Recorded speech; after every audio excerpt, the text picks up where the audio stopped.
All right, guys. This one, Dele Farotimi, it don't come now. Can't talk deep over what is affecting us right now in Nigeria, over the killing, the kidnapping, the terrorism, and the way the country is being governed under Bola Ahmed Tinubu. Dele Farotimi don't reveal more. As you and I know, say Dele Farotimi is a person where they speak truth to power. But I'd like us to listen to what Mr. Dele Farotimi have to say on here. This is NAIJA Watch Media. Join us every day, 7 p.m. Nigerian time. Let's go to talk about the things that's affecting you and I. An SOS, I asked Google, what is an when do you send an SOS? Because for me, save our soul, the situation would appear completely intractable and very, very, very dicey. So I asked AI, when do you send save our soul signals? Yeah, an SOS should only be sent in situations of extreme life-threatening danger, when immediate rescue is imperative for survival. Did you hear that? AI told me. Said an SOS should be sent in situations of extreme life-threatening danger, where immediate rescue is imperative for survival. So I looked at my objective reality as a Nigerian, because that was how I felt when I picked my topic. Save our soul. Everything appears completely hopeless. I am burdened with a brain. My brain tells me that 2 plus 2 is equal to 4. It tells me that there are seed time and then harvest time. If you plant, you will reap.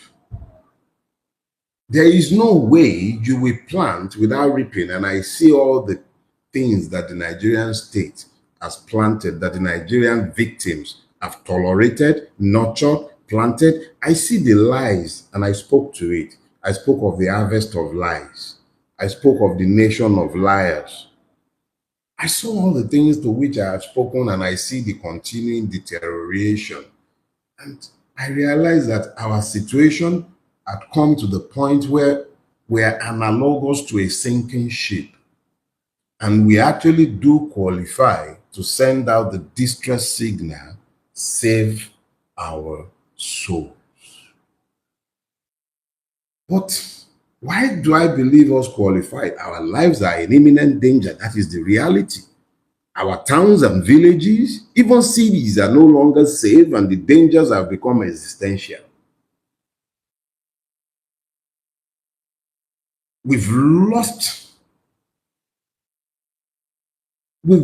everything completely to do with the capacity to communicate our pain to persons who can hear, and everything that is essential for survival is gone.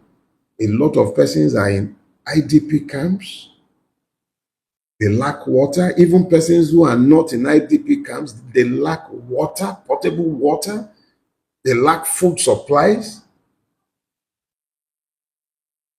Peace is elusive wherever you turn. This vessel is sinking. And all we are doing is we are rearranging deck chairs. I'm seeing persons who have no business anywhere where sensible human beings are gathered being appointed to go and represent Nigeria as ambassadors. Have you seen our president at international fora? He will be stood to one corner, incapable of mixing with the persons he was meant to be interfacing with. These persons are constantly in the front of the people, debasing themselves, and these are the persons that we are meant to be represented by. Femi Fani-Kayode, Reno Omokri, the drunk that was in Enugu, and we are lying to ourselves that we are still possessed of a country. You shout and send out distress signals when the state is failing, is structurally weak, not when it has imploded. And let me be very clear about this. You only speak to those who can hear you. And it is unfortunate that the Nigerian state is completely incapable of hearing. So my SOS is not to the Nigerian state. My SOS is to everyone and anyone who is still capable of hearing, whether that be foreign governments, whether that be Nigerians in the diaspora, whether those be Nigerians who are also victims right here in Nigeria with me. It is time we all came to the understanding of the fact that this is not about rearranging deck chairs on a sinking ship. The state is sinking. Look, it's lost territory. It cannot control its own territory. And this is in stages. Let me show you. In Katsina, Buhari's home state, entire local government areas are in the hands of what we euphemistically refer to as bandits. We have spoken volumes about the true definition of the terrorists that the Nigerian state mollycoddle and call bandits. They control local governments. They're collecting taxes. They are collecting taxes. Our government is incapable of projecting power into those places. It has no capacity to do that. What I am explaining to you is that whilst you might be ensconced in a situation similar to mine, where I am capable of speaking Dogon Turenchi in air-conditioned spaces, there are Nigerians burying their loved ones today because the Nigerian state has failed in its most basic duty of protecting them. You can call it any name you care to call it. The persons being killed in Katsina, you can't call that genocide. Those are fellow Fulanis and Muslims too.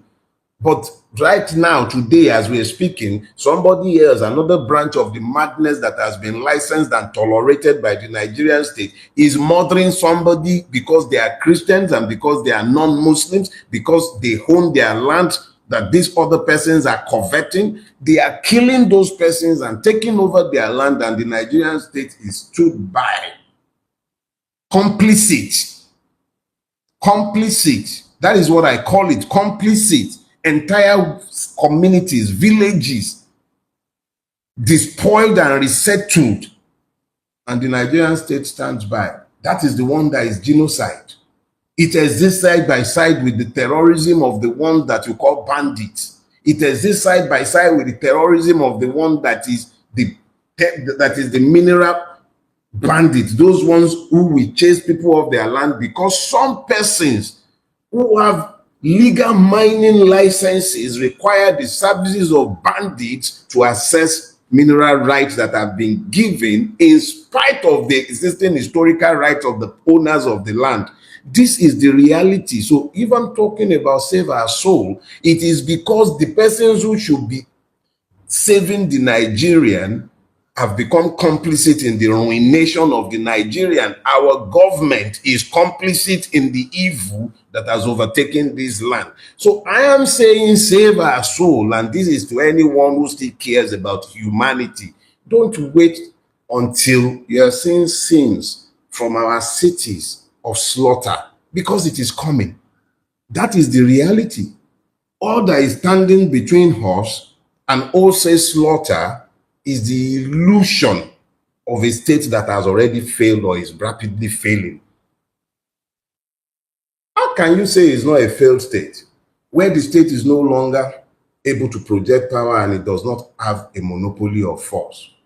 This is the same country where in the South, Tanteta is required to guard our waterways, a country that has a navy.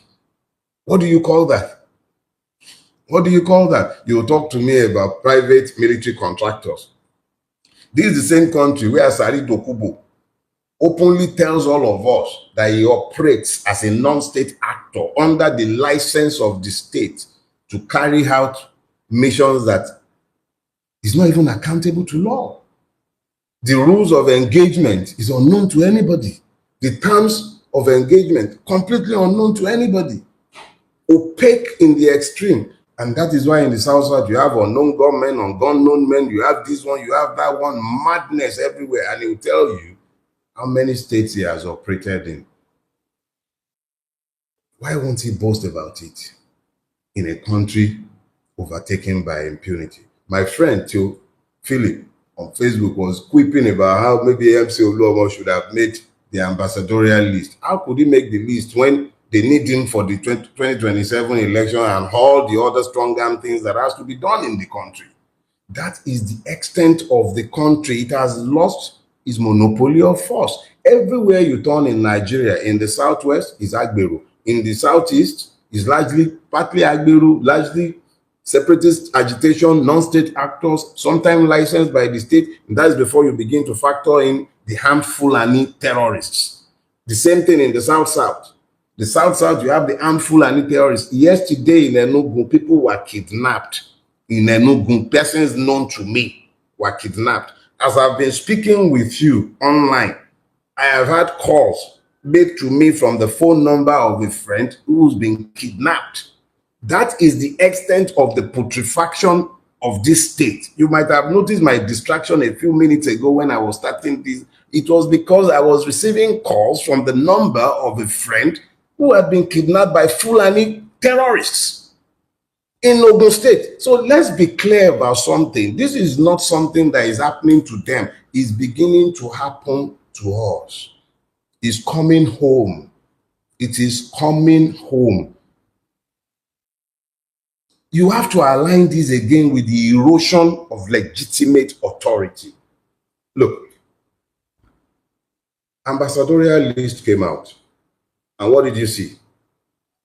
Yahoo Mahmoud, the one who declared election in the middle of the night and told all of you, go to court. They've named him an ambassador just a little over 2 years after he supervised a fraudulent election.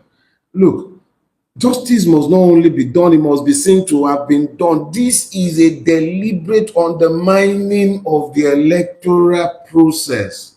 It should not be. It should not and could not be that we normalize evil such as this one, where persons who have occupied position of trust that they deliberately, wantonly breached to the knowledge and sight of everybody, and then they are rewarded politically, and it is okay. And you say that is not a failing state. How do you build institutions that endure when such nepotism, such brazen acts of corruption are rewarded by the persons who benefited from this evil? And you are not talking about the faith. Okay, so how do you have faith in that electoral process? So I believe Oshipiton, or whatever the name of the new INEC chairman is, just like it used to be that when you become the NBA chairman, you automatically made it to become the Attorney General. So now once you become INEC chairman, there is an ambassadorial position waiting afterwards. Is this what we are saying to ourselves? And we think it's not time to shout to those who are still capable of hearing that there is nothing right about this. There is nothing right about this. It does not make sense. It doesn't make sense. How do you talk about a country when it doesn't even take itself serious enough to have ambassadors in foreign countries 2 years after a man had smuggled himself to power? You would imagine that a man with the master plan who grabbed it, snatched it, should have governance ready to run by day one, 2 years after. And this is the best that this system has done. Look all around us. We have a youth bulge. We don't even know how many we are. We lie to ourselves and run with all kinds of estimates, from 180 million to 200 million to 230 million to 220 million. Nobody really knows how many we are. But this is deliberately so that all the illegal immigrants who have overtaken our country, you already have them padded in. You don't know how many you have, but one thing that is clear is that there is a huge youth bulge. The unfortunate thing is that the bulk of this is untrained. Where it is trained, it is miseducated.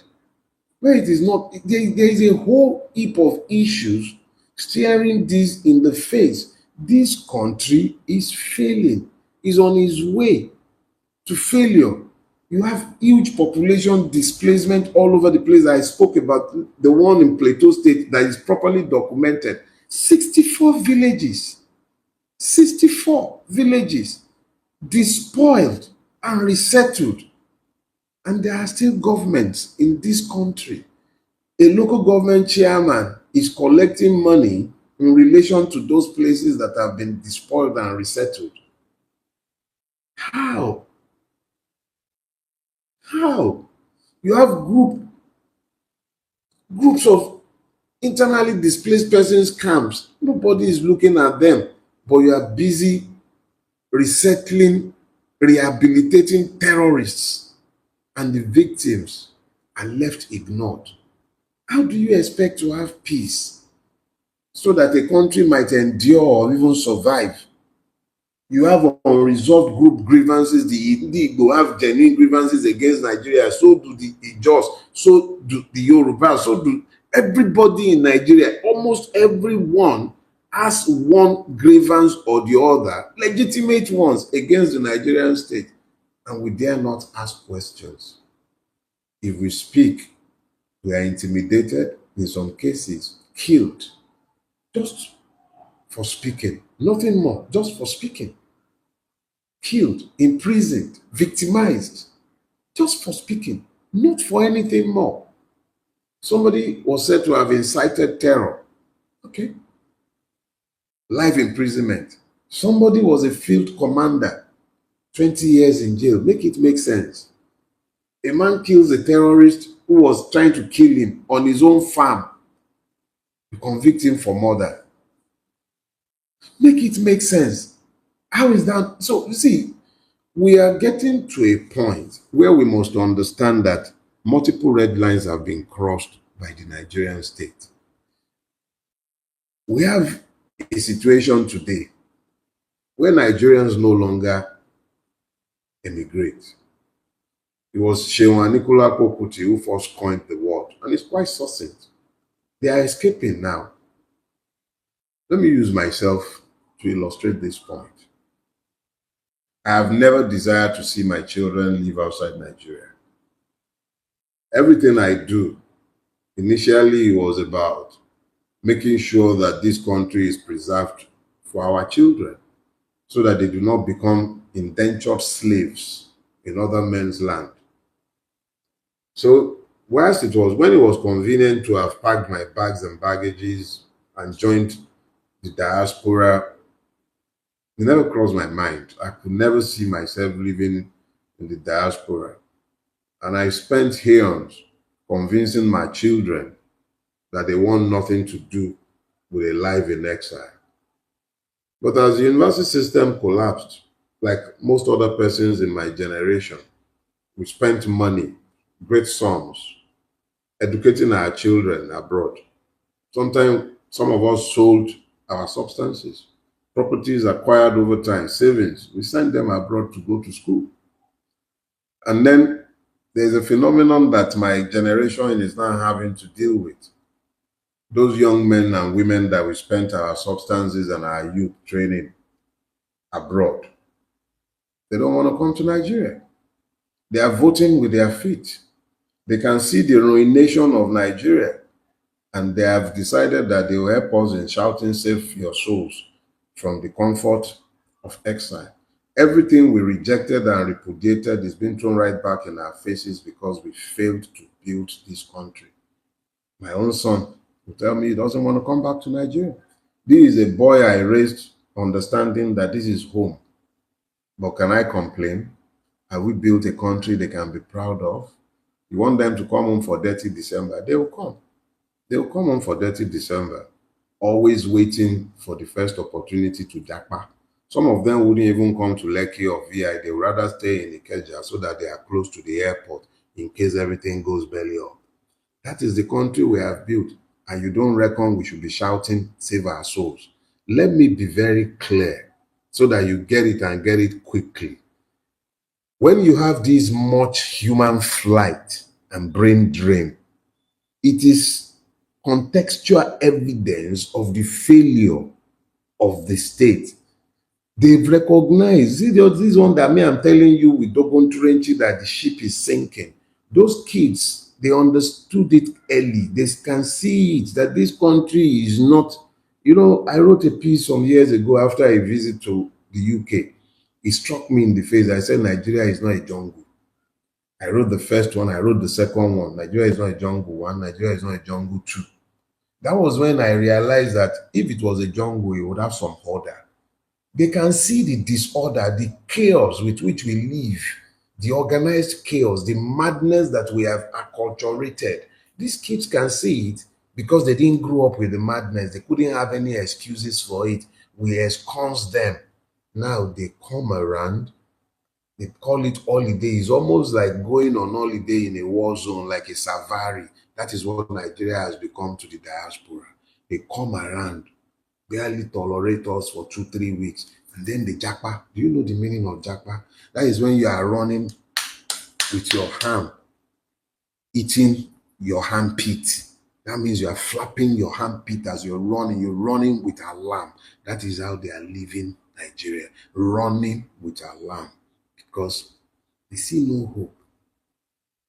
And this is why our case has gone beyond the let's warn ourselves. We should be shouting, save our souls. But of course, you probably not hear me. You're too busy dancing your Azonto. Burna Boy is this. Davido is that. This one, Yash, is like that. That one, do Yash. That one, do BF. Don't worry. A generation will come. It might very well be that this is all they would have to navigate their way back to sanity. Because we've come to a point where multiple red lines have been crossed. And when these lines have been crossed, it's almost impossible to save this country without a systemic reset. Without a systemic reset, there is very little that can be done. We have a country where everything about the economic indicators suggests that the state itself is the one that has weaponized poverty against the people. It's always been the case, but it has accelerated in the last 10 plus years, in the years of the APC. The state has made impoverishment a policy.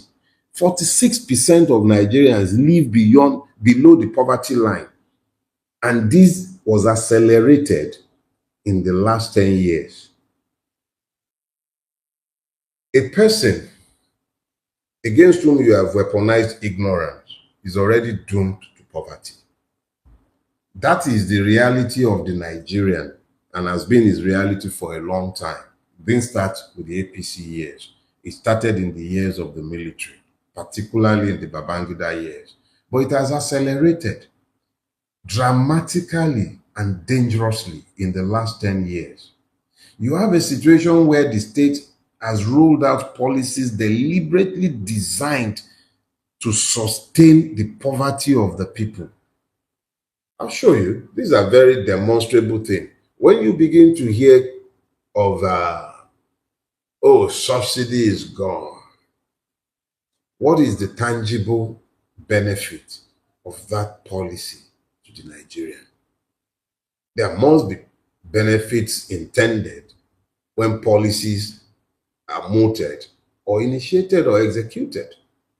Kayode Farotimi is on record as making light of the fraudulence of the Nigerian politicians when they opposed Goodluck Jonathan's attempt at removing fuel subsidy in 2010, 2011. No, 2011. He was very, very eloquent in making fun, and they were laughing all over it and about it. But the question is this: at what cost to the Nigerian people? Now you've removed this subsidy. What has been the benefit to the Nigerian people? Food inflation went through the roof. Nothing has happened in terms of infrastructure development. All that has happened is that governors have more money to steal as to the presidency. So, what has been the benefit? You have gone ahead to weaponize everybody, to weaponize poverty against everybody. There is the growth today of a hidden and illicit economy. I'll show you.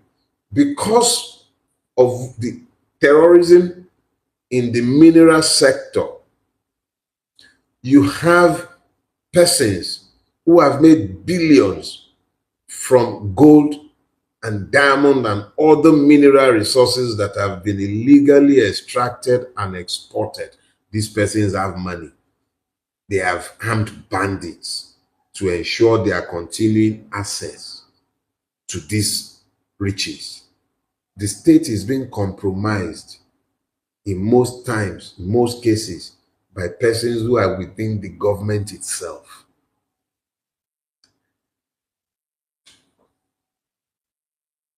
To whom do we report the evil when the evil is the one in government? How do you report the evil to the evil? Matawale is your Minister of Defense. The amount of allegations against that man alone, pointing at him as a terrorist sponsor, is scary. It is scary. You see complicity everywhere you turn. It is scary. And then you ask yourself, to who do you expect? To who do you turn in expectation of salvation? When the persons who should cure the ailment are the ones who are making it to fester. How? What are you supposed to do? Everywhere you turn, there is economic decline. Everywhere. Everywhere. Even government itself sometimes cannot pay salaries. And you talk about a government when it is already collapsing. Look, when the people look to his government and all they see is just widespread perception of corruption and power privatized for the benefit of a few. Nigeria today, I've spoken to it. I spoke of the feudal republic of Nigeria. That is what we have today. Power being exercised for the benefit of a chosen few. I can't even use the word elite for them because there is nothing elitist about these people. All they do is consume. They are not unlike that insect that stays inside grain, eats and defecates until it dies. That's all the Nigerian politician does. No purpose, no mission, nothing. And those are the ones to whom we are meant to take our appeal. Look all around you. The state is collapsing everywhere you turn. You have states within the states. Yes. I told you last week of the terrorists. The one, Jankari, the one that killed Aminu Dai and was wearing his uniform. An ACP, Assistant Commissioner of Police, was murdered by a terrorist, and the terrorist was wearing his uniform to attend what they called a peace party, where terrorists had told government, we don't want to see any policeman. It wouldn't surprise me if General Uba's uniform turns up on the back of a terrorist, because this is what we have tolerated as a country. Now, there is a famous dictator. He says that the judiciary is the last hope of the common man. You and I'm not exactly common because I am not incapable of speaking for myself. But there are innumerable Nigerians who are essentially common. And those are the ones that should be the barometer by which you gauge the effectiveness of a judicial system.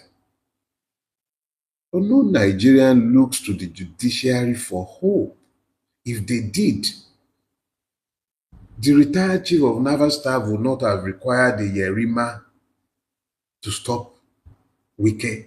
It's because nobody has any hope in a judiciary that has proven itself incapable of delivering justice or equity. So everybody takes the law into their hands because nobody has any hope. We don't place any hope in the judiciary. But what we fail to understand is that there is an adjunct to this. It is merely symptomatic of the people's resolve and understanding of the fact that the law does not rule. The people know that the law does not rule. The rulers themselves admit that the law does not rule, which is why they would deploy impunity against impunity. This accelerates the collapse of this state. All he's saying to all of us, and I'm saying it to us now, save our souls, because the truth is we cannot rely on the traditional institutes of state. All the traditional institutions of state have been compromised. There's no justice to be found in the judiciary. I was a practicing lawyer. I can tell you as a fact that there is no justice in our system. I wrote a book on it, and every day they prove me right. Even in dealing with me, they proved me right. You cannot find justice in the Nigerian court. There are exceptions, undoubtedly. There are still good men and women within that system. But as a general rule, the reality is that you don't go to a Nigerian court hopefully, because they are hopeless. That is the general situation. It is hopeless. It is hopeless. You know, there are two things saving Nigeria from complete collapse. Two, the elite is not factionalized, and we don't have direct foreign, as in state intervention in Nigeria. What do I mean? If the Nigerian elite were to be factionalized, one set of the elite would seek to use the Nigerian people against the other, and you would have had meaningful opposition. But remember my first book, I was deliberate in titling it. I said, "Do not die in their wars." That was because I could see very clearly that these people had no ideological issues. All they had were issues with power sharing and how to share the loot of war. And over time, you can see that their wars are actually done. What has happened is that a faction of that fractionalized, sybaritic, evil crash has won. The other is not interested, it's not ideological, it's about power sharing. So they'll find accommodation for each other. It wouldn't surprise me if you ask me, my friend Ekewaulu has this theory that it was always a triumvirate, that it was going to be Buhari first, Tinubu next, and then Atiku. That is how they've arranged it. It wouldn't surprise me. So they don't quarrel about substance. Their quarrel is always about who holds the loot and how the loot is shared. There were substantial disagreements between Tinubu and Buhari when Buhari got into power. He was excluded. Well, that was because it's my time. Yes, now. So the other one too could say it was his time.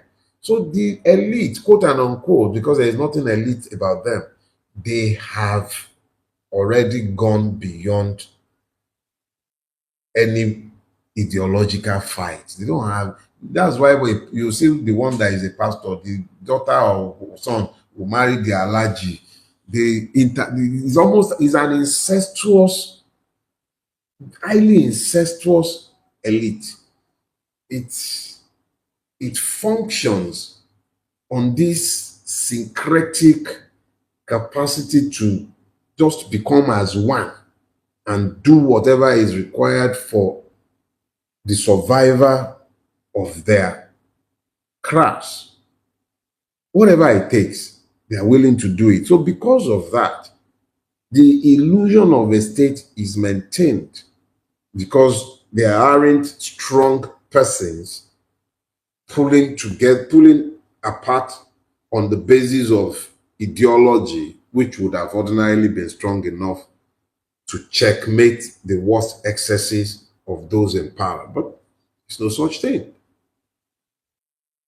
Nigeria is either a failing state or a fragile state. It's not like Somalia and Syria, because we still pretend, but it's nearing collapse, and its collapse is almost imminent.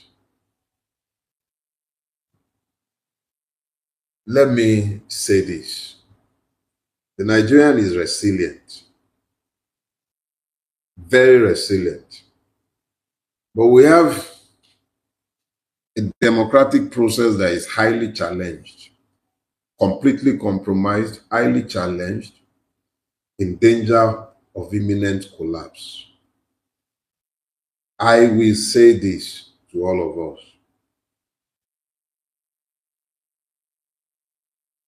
Àìfarabalẹ̀ kébòsí ni ò ṣe jẹ́ jósí. It is a difficult proverb to interpret or transliterate, but let me seek to explain myself. Even in this late hour, as late as it seems, because I must be sincere with you, Nigeria is in danger of imminent collapse. As much as I might be pessimistic about the long-term survival of this country, I am concerned about the human lives, the multitude of lives that are trapped in this space. And this is why I'm making this appeal to all of you who are still capable of saving our soul. Nigeria is in a dire state, in a bad place. It's in darkness. But you need to beam your light on us. If a aircraft is going down and it puts out that signal, save our soul, a distress call, and we qualify to put out that distress call this morning, it is incumbent on those who have the capacity to save the distressed souls, to save them. So if you're hearing me this morning and in some way, shape, or form, you retain the capacity to do anything to help Nigeria to a systemic reset without violence, help us. I am not preaching impotence, and I am not suggesting that there isn't a place for personal responsibility, and the Nigerian must take responsibility, even those who call themselves victims, including myself.